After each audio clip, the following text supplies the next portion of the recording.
Welcome back to Bruins Gaming Reactions. Boston Bruins lose 2-1, to the Pittsburgh Penguins in a post-Thanksgiving Day matchup. Well, Thanksgiving for those who are American. Normal week for Canadians minus Boxing or Black Friday. Boy, this was a rough game. Yeah, I mean, there are very few words to describe the game in which I watched tonight.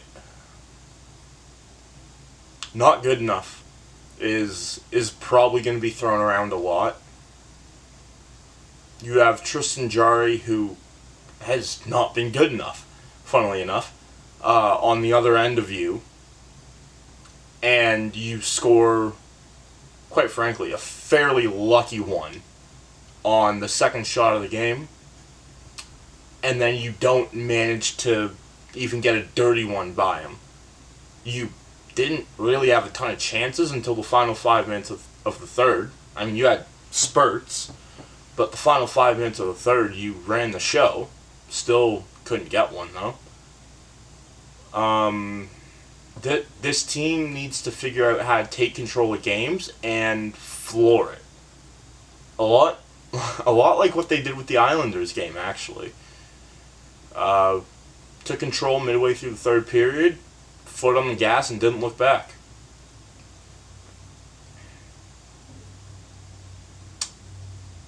Yeah, that's going to do it for the intro. Let's get right into the first period.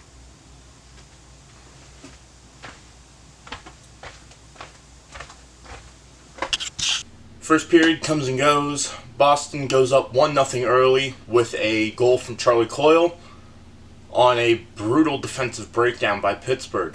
Had both defensemen back and a forward, and Boston was coming down on a 3-on-2, and all three players converged on the puck on the left side of the ice. Coyle was wide open on the right. Puck gets shot across to him, and at that point, it's a 1-on-0 for him and Tristan Jarry. Takes a shot, beats Tristan Jarry on just the second shot of the game for Boston. And the Bruins go up 1-0. A little later on, I say a little later on, almost through the period here, about 7 minutes left. 2 penalties, 7 minutes left. A penalty for Pittsburgh occurs.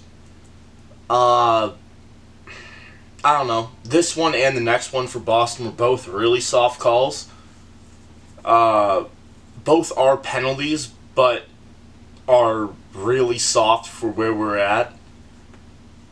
Brad Marchand, for the Boston one, Brad Marchand blows a tire and takes out a Penguins player. That gets him 2 for interference. I would love to know what the NHL would like him to do there, or what the referees would like him to do. That came in midway through the Pittsburgh power play, or Pittsburgh penalty kill.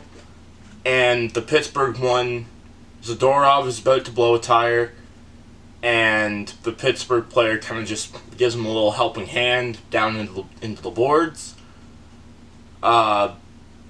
If that's a penalty based off of what has and hasn't been called earlier this year, I'm disappointed in the NHL for not keeping the rule book the same game by game. But we've known this to be true for a while now, so I thought maybe this year was turning it around, and it looked like it was, but that was definitely disappointing. And then with 20 seconds left, Evgeny Malkin is sitting right on the blue line at the Boston zone, and Nikita Zadorov gives him a shot in the back, and Malkin turns around and swings a stick. So that got each of them 2 minutes.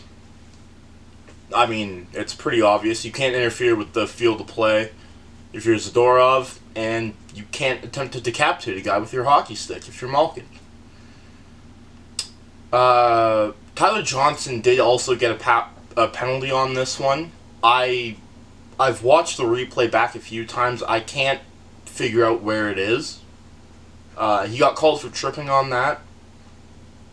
Uh, but yeah, they head into the second period. Boston up 1-0, and Pittsburgh on the power play for another minute 40. Second period starts obviously with the Pittsburgh Penguins on the man advantage and the offsetting penalties.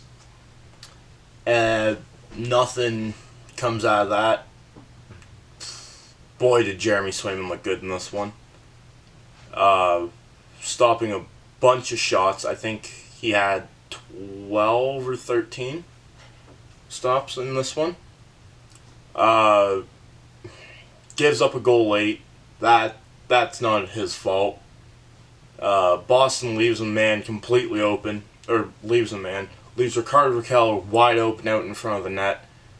Sidney Crosby takes the puck behind, passes out front to him, and Swayman just can't get up enough to block it. Boy, it would be nice if this team could play a full 20 minutes. I've said that way too many times, but that's exactly what it seems like. Good news is, though, it seems like they've had a response. They had a response, at least, in the Islanders game, at least. Yeah, they gotta stop giving up last-minute goals.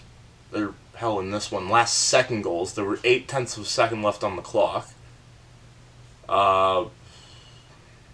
Yeah, I mean, Swayman made a bunch of 10-bell saves that he didn't have to. Boston just can't seem to close it out against Tristan Jarry, of all people, tonight. They've put up 20 shots of their own as well.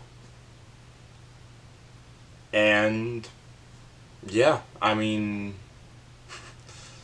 unfortunately, that's not good enough. You had a few chances even, to go up 2 or 3-0. And instead, because you can't close out a period, you're now going into the third period tied up at 1. Hoping they can get back. If this was 2 weeks ago, I'd say no, Pittsburgh is going to win this game. I think they might be able to, though. So, they've looked good. They just need to find a way to bury one. Pittsburgh's defense has looked pretty good tonight. Yeah, that's it. And with that, we'll head on to the third. Boy, did that third period suck. Boston Bruins end up giving up a goal. I don't even want to talk about that goal, honestly. Player of the game, if I haven't done that consistently, but player of the game is going to go to Jeremy Swayman. He played his ass off tonight, and he gave us a shot at the win, and that's all you can ask from your goalie. 2 goals allowed on 35 shots, and Boston scored 1 goal on 33, making the opposing goalie look like Superman again.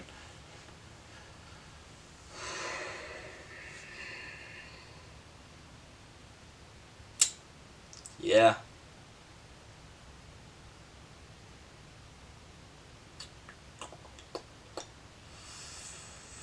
That third period sucked a lot. That's far and away their worst period under Joe Sacco.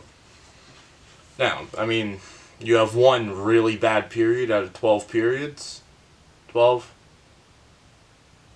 15 periods, give or take. It's not the worst thing in the world, but I mean, they were comatose until maybe the final 4 minutes.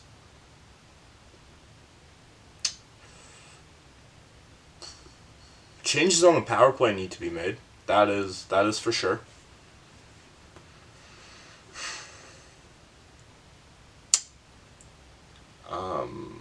I think you let Joe Sacco fiddle around with the lines a bit more before you do anything. Boy, David Pastrnak could not buy one tonight. he has been ice cold. And that is something that needs to change if this team wants to start winning.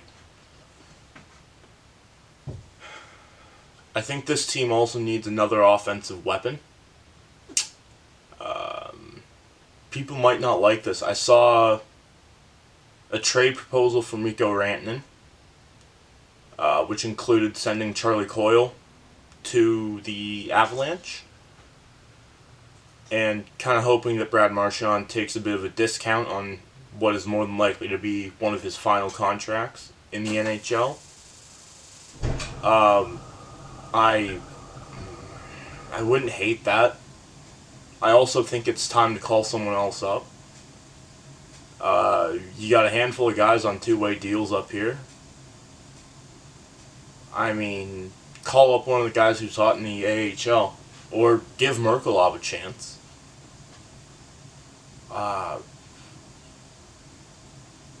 Boy, this team knows how to go from high highs to low lows real fast. Yeah, I mean, that's going to do it for this video. Like I said, Jeremy Swayman played his butt off once again. Has a .927 save percentage, I think it said, over his past, I think it was 3 or 4 starts. Might have been 2. Yeah, that's going to do it. Thank you all so much for watching. Click like if you like. Click subscribe if you really liked. And, yeah. Next game is on Sunday, 3 p.m. against Montreal.